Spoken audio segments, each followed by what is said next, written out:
నమస్తే, నా పేరు తేజస్విని. బీసీఎన్ న్యూస్ కి స్వాగతం. ముందుగా ముఖ్యాంశాలు.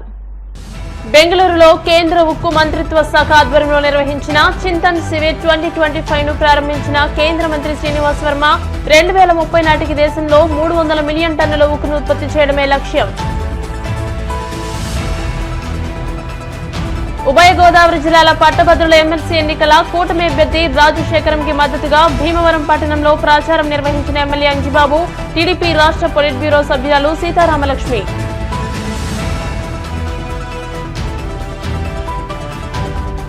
పెదపుల్లేరు గ్రామదేవత సత్యమ్మవారి 60వ వార్షిక జాతర మహోత్సవాల ముగింపు సందర్భంగా అఖండ అన్న సమారాధన.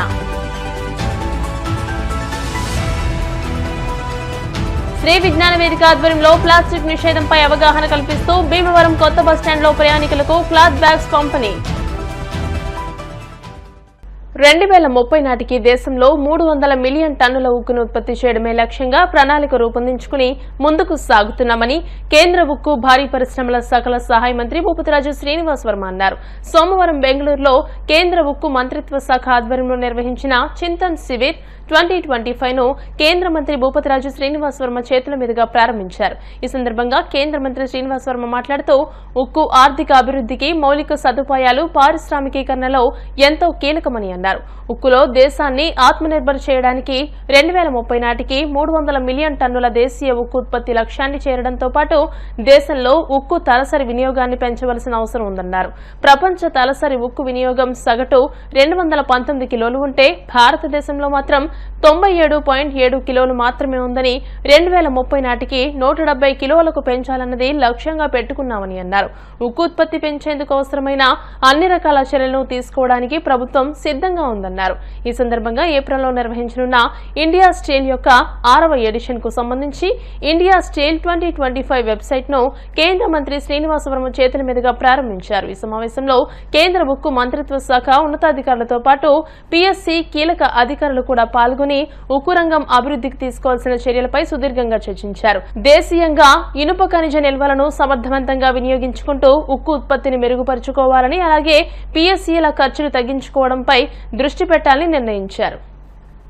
Honor to have with us Shri Bhupati Raju Srinivas Garu to please come and address the Chintan Shibir. As per National Steel Policy, to make the country Atmanirbhar in steel, we need to produce 300 million tons of domestic by 2030 and increase per capita consumption of steel in the country. Per capita steel consumption in the country is 97.7 kg, which is far below the global average of 219 kg.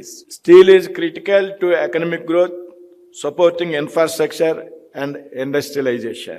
The Chintan Shibir provides a platform for sharing ideas and discuss on various issues related to the steel sector. In this connection of Chintan Shibir, young officers from our PSCs are participating in large number. To improve steel production domestically, we need to diversity of coking coal imports to different countries, effective use of our iron ore reserves, improve operational efficiency and reducing the cost of our PSUs, producing specialty steel which is used in automobile industry and electrical products. So modernizing our PSCs through technology. So we welcome you all our meaningful interactions. Thank you.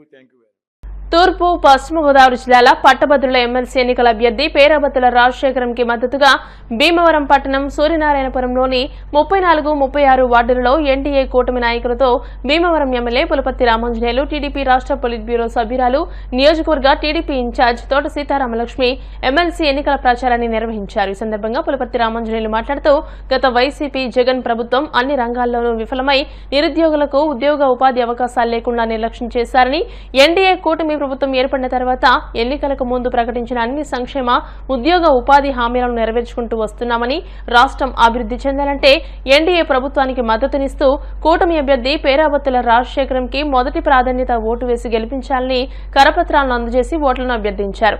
తోట సీతారామలక్ష్మి మాట్లాడుతూ, గత YCP ప్రభుత్వ తప్పుడు నిర్ణయాల వల్ల రాష్ట్ర ఆర్థిక వ్యవస్థ అభివృద్ధి కుంటిపడి నిరుద్యోగ సమస్య పెరిగిపోయిందని, కూటమి ప్రభుత్వ ముఖ్యమంత్రి చంద్రబాబు నాయుడు, ఐటీ మంత్రి నారా లోకేష్ అనేక పరిశ్రమలను రాష్ట్రానికి తీసుకువస్తూ ఉద్యోగ ఉపాధి అవకాశాలు పెంపొందిస్తున్నారని, పట్టభద్రులందరూ కూడా విజ్ఞతతో ఆలోచించి ఎన్డీఏ కూటమి ఎమ్మెల్సీ అభ్యర్థి పేరాబత్తుల రాజశేఖరంకి మొదటి ప్రాధాన్యత ఓటు వేసి గెలిపించాలని కోరారు.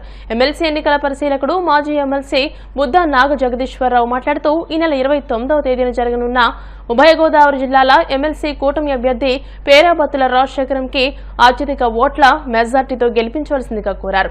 ఈ కార్యక్రమంలో నియోజకవర్గ పరిశీలకుడు దాసరి ఆంజనేయులు, టీడీపీ రాష్ట్ర కార్యదర్శి కోళ్ల నాగేశ్వరరావు, పట్టణ టీడీపీ అధ్యక్షులు ఇందుకూరి సుబ్రహ్మణ్యరాజు, బీజేపీ నాయకులు చెరుకూరి కృష్ణంరాజు, ఎన్డీఏ కూటమి నాయకులు Potturi Bapiraju, Mente Gopi, TDP incharge Kothapalli Appalaraju, PBT Varma, Koppinedi Bobby, Yasa Anil, Konapareddy Mahesh, ఎడ్ల రాంబాబు, చింతలపాటి బంగారరాజు, ములుగుర్తి శ్రీనివాస్, గంటా త్రిమూర్తులు, కోళ్ల నాగబాబు, ఉప్పులూరి చంద్రశేఖర్, యలమంచిలి శ్రీనివాస్, మరపట్ల శ్యాంబాబు, సయ్యద్ నసీమా బేగం, ఎండి షబీనా, గంధం రాధా, డివిఎస్ఎన్ రాజు, వజ్జిపర్తి గురుమూర్తి తదితర నాయకులు పాల్గొన్నారు.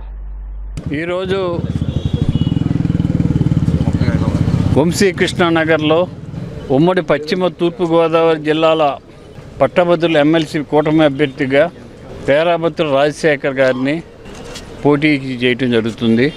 ఎన్డీఏ కూటమి బలపరిచిన పేరాబత్తుల రాజశేఖర్ గారిని పట్టభద్రులందరూ కూడా బలపరిచి మీ పవిత్రమైన ఓట్లు వేసి అఖండ విజయం సాధించినట్లయితే మన రాష్ట్ర ప్రభుత్వము, మన ముఖ్యమంత్రి నారా చంద్రబాబు నాయుడు గారు, మన ఉప ముఖ్యమంత్రి పవన్ కళ్యాణ్ గారు, మన యువ నాయకుడు లోకేష్ గారి ఆధ్వర్యంలో రాష్ట్రాన్ని అన్ని రంగాల్లో కూడా అభివృద్ధి చేయడానికి అవకాశం ఉంటుంది. ఆల్రెడీ ఈ 7 మాసాల్లో కూడా రాష్ట్రం అన్ని రంగాల్లో కూడా అభివృద్ధి చేయడానికి ఎంతో కృషి జరుగుతుంది. ఇతర రాష్ట్రాల నుంచి, ఇతర దేశాల నుంచి ఇండస్ట్రీస్ తీసుకురావాలని చెప్పి మన ముఖ్యమంత్రి నారా చంద్రబాబు నాయుడు గారు ఎంతో కృతనిశ్చయంతో ఉన్నారు. అలాగే యువతకి ఉపాధి కల్పించాలని 16,347 పోస్టులు మేఘ డిఎస్సి ఆల్రెడీ పిలవటం జరిగింది. అలాగే పోలవరం ప్రాజెక్టు పూర్తి చేయడానికి, అమరావతి రాజధానిని పూర్తి చేయడానికి కృతనిశ్చయంతో ఉన్నారు. మీ యువత, ముఖ్యంగా గ్రాడ్యుయేట్స్, మీ పవిత్రమైన ఓట్లు పేరాబత్తుల రాజశేఖర్ గారికి వేసినట్లయితే ఆయనది ప్రాధాన్యత ఓటు 1వ నెంబరు. 37 మంది ఉంటారు. 37 మందిలో ఫస్ట్ ఓటు ఆయనదే, పేరాబత్తుల రాజశేఖర్ గారిది. ఆయన ఫోటో పక్కనే ఆ బాక్సులో 1 అని వాళ్ళు ఇచ్చిన పెన్నతో ఉన్న గీత వేసినట్లయితే మీ ఓటు చెల్లుతుంది. మీరు పేరాబత్తుల రాజశేఖర్ గారికి ఒక్క ఓటు వేసి మీరు ఈ విజయాన్ని చేకూర్చాలని చెప్పి కోరుతున్నాం.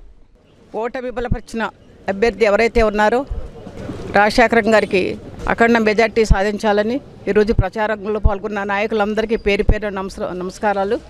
ఈ రోజున మరి వంశీకృష్ణ నగర్ రావటం జరిగింది.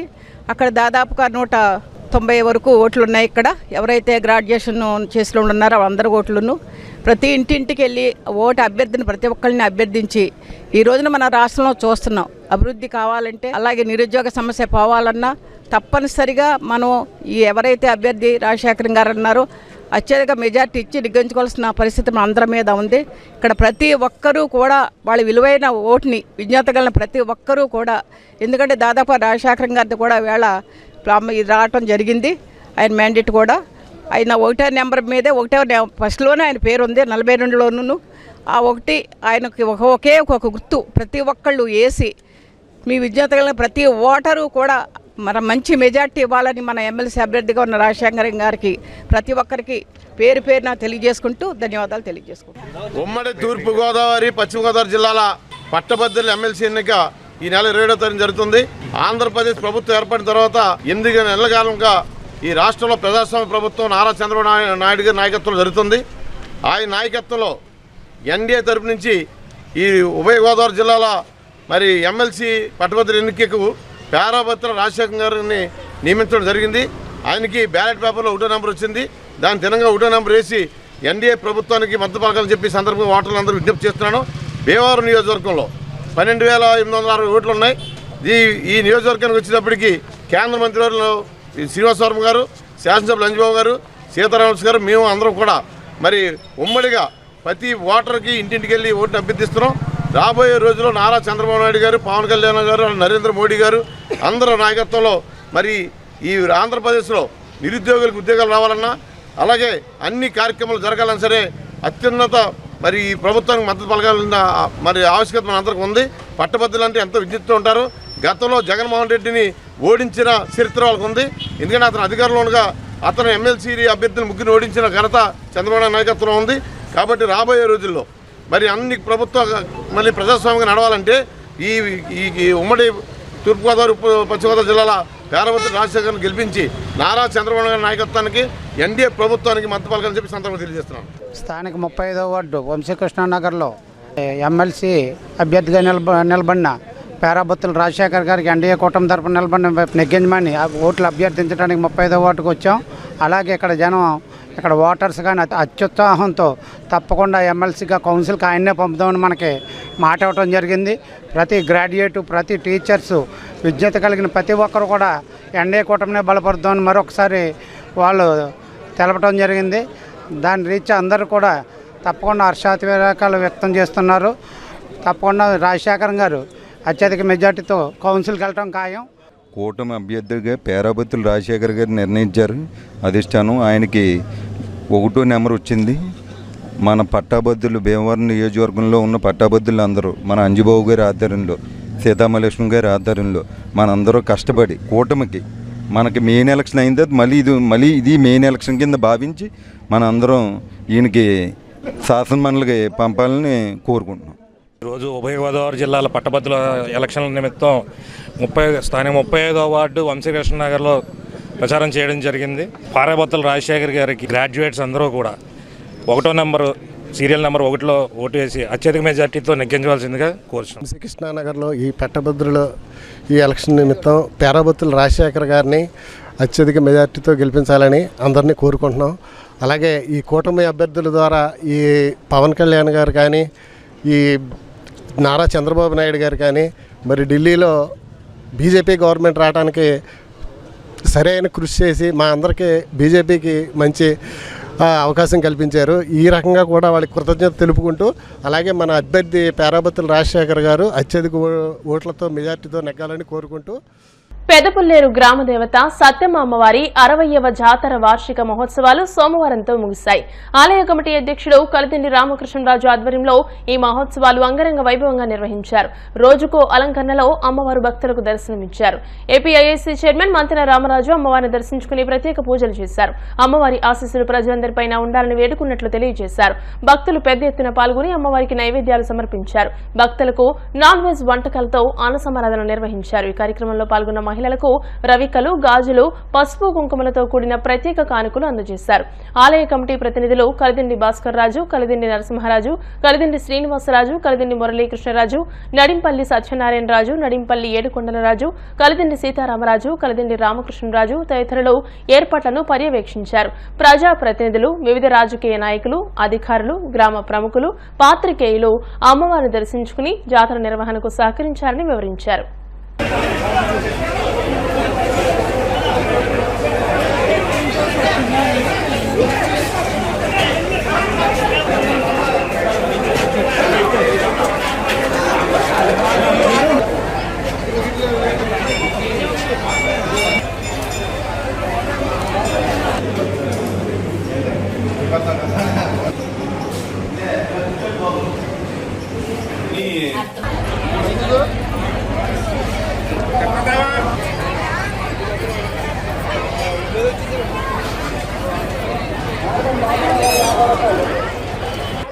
ఈరోజు మన యొక్క ఉండి నియోజకవర్గం సంబంధించి పెదపులేరు ఉండి మండలం పెదపులేరు గ్రామంలో ఇచ్చేసినటువంటి సత్యమ్మ అమ్మవారి యొక్క వార్షికోత్సవం 60వ వార్షికోత్సవంలో భాగంగా ఈరోజు పెద్ద ఎత్తున అన్న సమారాధన జరుగుతూ ఉంది.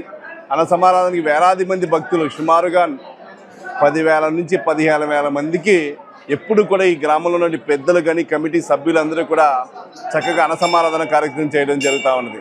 అమ్మవారికి నైవేద్యాలు కానీ ఎన్నో సుమారుగా 8-9 రోజుల పాటు ఇక అమ్మవారి యొక్క కార్యక్రమాలు చేయటం, తదుపరి లాస్ట్ రోజున అన్నసమారాధన కార్యక్రమంలో కూడా పెద్ద ఎత్తున ఈ గ్రామంలో ఉన్నటువంటి ఆడపడుచులు కానీ, గ్రామంలో ఉన్నటువంటి పెద్దలు కానీ, గ్రామంలో ఉన్న బంధువర్గం అందరూ కూడా, పక్క గ్రామాల్లో ఉన్న వాళ్ళు అందరూ కూడా పాల్గొని ఈ యొక్క అమ్మవారి జాతర ఎప్పుడూ కూడా విజయవంతం చేయడం జరుగుతూ ఉంది. ముఖ్యంగా ఎవరైతే దీనికి సంబంధించిన కమిటీ సభ్యులు ఉన్నారో దాతలకి అందరికీ కూడా అమ్మవారి యొక్క ఆశీస్సులు నిండుగా ఉండి వారి ఎన్నుకున్నటువంటి రంగంలో వ్యవసాయ రంగం కానీ, అక్వా రంగంలో కానీ, వ్యాపార రంగంలో కానీ, ఉపాధి రంగంలో కానీ వారి రంగాల్లో ఆ భగవంతుని యొక్క ఆశీస్సులు, అమ్మవారి యొక్క ఆశీస్సులు ఉండాలని చెప్పి మనసవాచ కోరుకుంటే కమిటీ సభ్యుల్ని మరొకసారి ప్రత్యేకంగా అభినందిస్తున్నాను. ఎందుకంటే ప్రతి మనిషి ఒక కార్యక్రమం చేయాలి అంటే కష్టపడేటువంటి తత్వం ఉన్నటువంటి వ్యక్తులు ఆ గ్రామంలో ఉండాలి. అటువంటి వ్యక్తులందరూ ఈ గ్రామంలో ఉండడం ద్వారా ప్రతి ఒక్క కార్యక్రమం, ఏ ఒక్క కార్యక్రమం చేసినా, ఈరోజు శివాలయం కడతామన్నారు, చూస్తూ ఉన్నాం మనం. ఎక్కడా కూడా మన నియోజకవర్గంలో అటువంటి శివాలయం లేదు అన్నట్టుగా, నా భూతో నా భవిష్యత్తు అన్నట్టుగా కడతా ఉన్నారు. ఆ కమిటీ సభ్యులు కూడా ప్రత్యేకంగా అభినందిస్తూ వారందరికీ కూడా ప్రత్యేకమైన కృతజ్ఞతలు, ధన్యవాదాలు తెలియజేసుకుంటాము. పర్యావరణానికి హాని చేసే ప్లాస్టిక్ క్యారీ బ్యాగులు విడనాడి గుడ్డ సంచుల వినియోగాన్ని ప్రతి ఒక్కరూ అలవాటు చేసుకోవాలని municipal assistant commissioner CH Venkateswara Rao అన్నారు. భీమవరం ఆర్టీసీ బస్టాండ్లో శ్రీ విజ్ఞాన వేదిక పురపాలక సంఘం ఆధ్వర్యంలో ప్రయాణికులకు గుడ్డ సంచులను ఉచితంగా అందజేశారు. ఆర్టీసీ డిపో మేనేజర్ సత్యనారాయణమూర్తి మాట్లాడుతూ గుడ్డ సంచులను వినియోగించడం పట్ల భావితరాల భవిత భద్రంగా ఉంటుందన్నారు. ప్రచార కమిటీ సభ్యులు కంతెటి వెంకటరాజు, చెరుకువాడ రంగసాయిలు మాట్లాడుతూ క్యారీ బ్యాగులు వినియోగించడం భవిష్యత్తులో మానవాళి మనుగడ ప్రశ్నార్థకమవుతుందన్నారు. పర్యావరణ పరిరక్షణ మనందరి బాధ్యత అని, ప్రతి ఒక్కరూ ఇంటి నుండి బయటకు వచ్చేటప్పుడు ఖచ్చితంగా గుడ్డ సంచి వెంట తెచ్చుకోవాలని అన్నారు. అనంతరం 120 మంది ప్రయాణికులకు ఉచితంగా గుడ్డ సంచును అందజేశారు. ఈ కార్యక్రమంలో ఆటో యూనియన్ నాయకులు పంపన గోపి, ఆర్టీసీ సిబ్బంది పాల్గొన్నారు. మన పశ్చిమ గోదావరి జిల్లా కలెక్టర్ గారు చదలవాడ నాగరాణి గారి సారథ్యంలో జేసీ గారు, రాహుల్ కుమార్ రెడ్డి గారు, కమిషనర్ రామచంద్రారెడ్డి గారు, అలాగే స్వచ్ఛంద సంస్థలతోటి ప్లాస్టిక్ అవేర్నెస్ మీద బ్రహ్మాండమైన కార్యక్రమాలు నిర్వహిస్తున్నారు. చాలా వరకు స్పందన బాగా వచ్చింది. మరి ఈ నేపథ్యంలో మళ్ళీ ప్రత్యామ్నాయ ఏర్పాట్లు కూడా చేయడం జరిగింది. మరి ప్రతి ఒక్కరూ కూడా బస్టాండ్లో ఇవాళ ఏపీఎస్ఆర్టీసీ బస్టాండ్లో డిఎం గారు, ఆర్ఎం గారి సమక్షంలో ఇవాళ ప్రయాణికులందరికీ కూడా ఉచితంగా ఈ సంచులు ఇస్తాం జరుగుతోంది. ఈ గుడ్డ సంచులనే వాడాలని చెప్పేసి తెలియజేస్తున్నాం. ప్రయాణికుల గమనిక ఏంటంటే, మీరు ప్రయాణం చేసేటప్పుడు ప్రతిదానికి కూడా గుడ్డ సంచులు, ఏదైనా సంచులు మన ప్లాస్టిక్ సంబంధించి కాకుండా వాడమని ప్రత్యేకించి కోరుకుంటూ ఇవాళ బస్టాండ్లో సుమారు ఎంతమంది ప్రయాణికులు అంతమంది కూడా ఉచితంగా మేము ఈ సంచులు పంచిపెట్టినాం తెలియజేసుకుంటున్నాం. మరి ఈరోజు భీమవరంలో కలెక్టర్ గారు తీసుకున్నటువంటి నిర్ణయానికి మరి అధికారులు, అలాగే స్వచ్ఛంద సంస్థలు, మరి సామాన్యులు అందరూ కూడా ఈ ప్లాస్టిక్ నిషేధం అనేటువంటి కార్యక్రమాన్ని ఉధృతపరిచి ప్రతి ఒక్కరికి కూడా ఈ ప్లాస్టిక్లో ఉన్నటువంటి ప్రమాదం ఎంతవరకు వెళ్తుంది అనేటువంటిది తెలుసుకుని మరి దానికి ప్రత్యామ్నాయ ఏర్పాట్లన్నీ కూడా జిల్లా అధికారులు చేయడం జరిగింది. ఈరోజు మరి బస్టాండ్లో ఉన్నటువంటి ప్రయాణికులందరికీ కూడా ఉచితంగా గుడ్డ సంచులు ఇవ్వడానికి మరి మున్సిపాలిటీ వారు, స్వచ్ఛంద సంస్థల ఆధ్వర్యంలో ఈ కార్యక్రమాన్ని నిర్వహించడం జరుగుతుంది. మరి కలెక్టర్ గారు, జాయింట్ కలెక్టర్ గారు, కమిషనర్ గారు, అలాగే అసిస్టెంట్ కమిషనర్ గారు, ఆర్టీసీ డిపో సిబ్బంది, మేనేజర్ గారు అందరూ కూడా, మరి ఆర్టీసీ కార్మికులందరూ కూడా ఇందులో పాల్గొంటున్నారు. వీరందరికీ కూడా ఉచితంగా క్లాత్ బ్యాగ్స్ ఇవ్వడం జరుగుతుంది. ఆటో యూనియన్ భీమవరం ఆధ్వర్యంలో మరి ఈ రోజున స్వచ్ఛందంగా మన మున్సిపల్ కమిషనర్ ఆధ్వర్యంలో గుడ్డ సంచుల కార్యక్రమం ఏర్పాటు చేయడం జరిగింది. ప్లాస్టిక్ నిషేధం అన్నదానికి మనందరం కూడా పరివారణ కార్యక్రమం ఇది. మనందరం కూడా ప్లాస్టిక్ మానేసి గుడ్డ సంచులు వాడటం వల్ల మన ఆరోగ్యానికి చాలా మంచిదని కోరుకుంటూ మన ఆటో డ్రైవర్ కూడా ప్రతి ఓడు కూడా సంచి వాడాలని కోరుకుంటూ సెలవు తీసుకుంటాం. 2 రోజుల పాటు భీమవరం ఎస్ఆర్ కేర్ ఇంజనీరింగ్ కళాశాల మెకానికల్ ఇంజనీరింగ్ డిపార్ట్మెంట్ ఆధ్వర్యంలో జరిగిన సంకేత 2K25 జాతీయ స్థాయి విద్యార్థి సింపోజియం ఆదివారం ముగిసింది. 2 రోజుల పాటు విద్యార్థులకు నిర్వహించిన వివిధ పోటీల్లో గెలుపొందిన విద్యార్థులకు ముగింపు సందర్భంగా ఆదివారం మధ్యాహ్నం బహుమతులు ప్రదానం చేశారు. రోబో వర్క్ షాప్ లో ప్రథమ స్థానం పొందిన ఎస్ఆర్ కేర్ మెకానికల్ విద్యార్థులకు 9,000 రూపాయల నగదు బహుమతి ముఖ్య అతిథులుగా హాజరైన భీమవరం ఎన్వీఆర్ హాస్పిటల్ కు చెందిన doctor NV Gopalaraju, doctor P Lakshmi Prathyusha చేతుల మీదుగా అందజేశారు. ఈ సందర్భంగా mechanical engineering head doctor K Suresh Babu అధ్యక్షతన జరిగిన కార్యక్రమంలో కళాశాల ప్రిన్సిపల్ డాక్టర్ కెవి మురళీకృష్ణరాజు మాట్లాడుతూ విద్యార్థులు మెడికల్ ఇన్నోవేషన్ లో కూడా ప్రత్యేక దృష్టి సారించాలని సూచించారు. ఈ సందర్భంగా doctor NV Gopalaraju, doctor P Lakshmi ప్రత్యూషలు మాట్లాడుతూ వైద్య రంగంలో కూడా ఎన్నో మార్పులు చోటు చేసుకుంటున్నాయని, అందుకు అనుగుణంగా యంత్రాల్లో కూడా ఇన్నోవేటివ్ ఆలోచనలతో వస్తే పేషెంట్లకు మరింత అనువుగా ఉంటాయని పేర్కొన్నారు. ఫ్యాకల్టీ కోఆర్డినేటర్ పి రవివర్మ మాట్లాడుతూ 2 రోజుల పాటు జరిగిన సింపోజియంలో మొదటి రోజు శుక్రవారం కళాశాల పూర్వ విద్యార్థి IIT Palakkad mechanical engineering head doctor Dinesh Shetty సంకేత సింపోజియం ప్రారంభించారని అన్నారు. It feels like I'm staring at the face of the future of our nation. You are the building blocks of the country.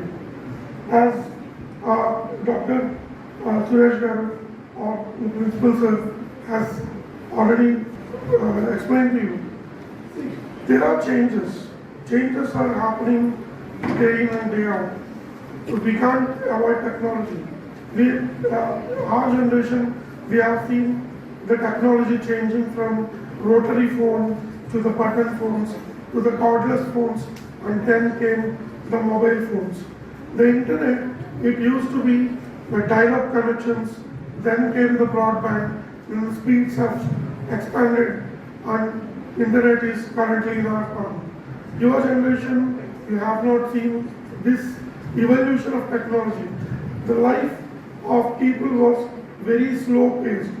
If you want to deliver a message to someone, the person has to go and meet the person and deliver the message directly. That was the case maybe till 2000, even after 2000.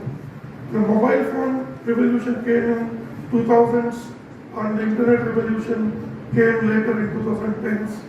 And now we are in the 20s, we are advancing towards artificial intelligence, machine learning and Internet of Things. On behalf of Nalapraju Venkatraju Hospitals, a multi-speciality healthcare institution that has been providing medical, surgical and emergency services for over past 12 years. Our hospital houses a range of specialties including general medicine, critical care, general and laparoscopic surgeries, orthopedics, joint replacement, spine surgeries, urology and dialysis services, obstetrics, gynecology and infertility. Today, however, I am here to introduce an innovative and rapidly evolving field within gynecology, that is cosmetic gynecology.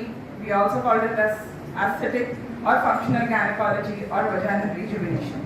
As engineers, you are familiar with designing and developing innovative solutions to enhance the functionality and efficiency. Interestingly, cosmetic gynecology is a field that intertwines engineering principles with women's health, addressing both aesthetic and functional concerns. A woman's body undergoes significant changes throughout pregnancy, childbirth, there's hormonal shifts, menopause. Each change going to learn many things, such as our earlier episode said, like teamwork, leadership, and technical discussions, and learning new things, and participating in various events. First of all, any event or any opportunity comes, then first step is you have to participate. Any of the prizes will be having only 1 or 2. Whether winning the prize or not, that is the secondary. First of all, you have to participate and you have to give your level best. You have to do your level best. Then automatically you are going to get the prize. If not, you are going to get knowledge and experience. That I can assure. Okay, instead of keeping yourself away from all these, then participating, and you may win or not, but you are going to gain the knowledge.